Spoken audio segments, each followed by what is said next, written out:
How's it going, everyone? My name is DrapPep, and welcome back to a brand new installment of Drap Chat.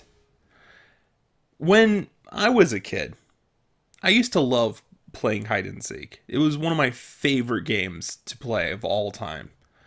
I loved coming up with creative hiding spots and trying to get my dad to play with me. My grandparents had this cabin in Lake Arrowhead, and I would beg my dad to play with me. He would always be tired. You see, my dad worked these night shifts at a printing company, so he never had energy. Never. But I'd still try to get him to play. And so he would just be like, all right, okay, you hide and I'll count to 100. So I would take off running, find the perfect spot. And I was not just hiding, all right? It wasn't just a normal game for me.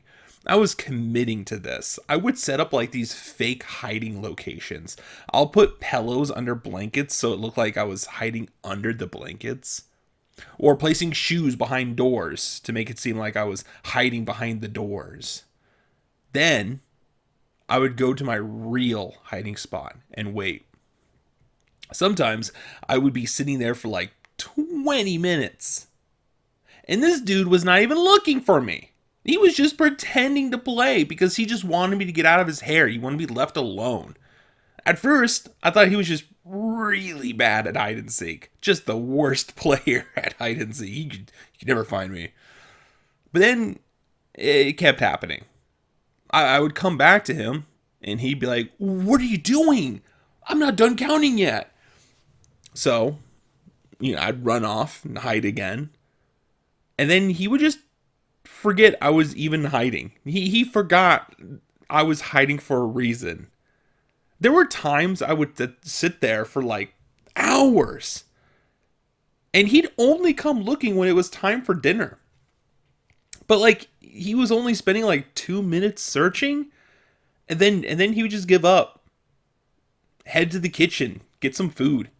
Then my mom would be asking, "Where is he?" And I could hear him saying, "I couldn't find him," which to me, I was like, of course you couldn't find me. I'm so good at this game.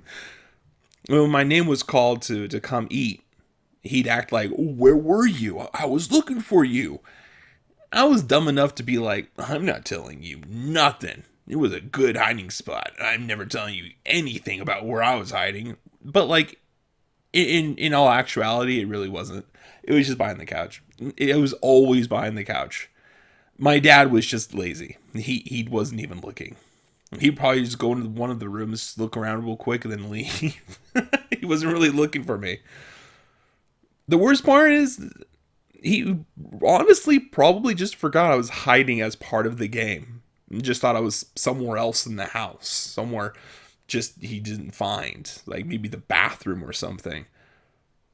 I did not actually realize he was not actually playing until there was this one time I went to go check on him, and he was literally passed out on the couch, just fully asleep. I had confronted him and told him, "What are you doing sleeping?"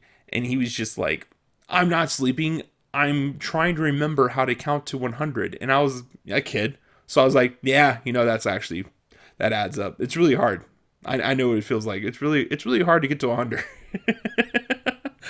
I sometimes struggle with that too, Dad. I'm with you there. Counting to 100? Yeah, that's pretty hard. I can see. All right. Go back to what you were doing. I'm gonna go back to hiding. Start over from 1. I'm gonna need time." I'll be there for hours. He would never find me. Well, that's it for this installment. I just wanted to share that story, that little moment in my past. I hope all of you enjoyed listening to that, and I'd like to thank everyone for tuning in.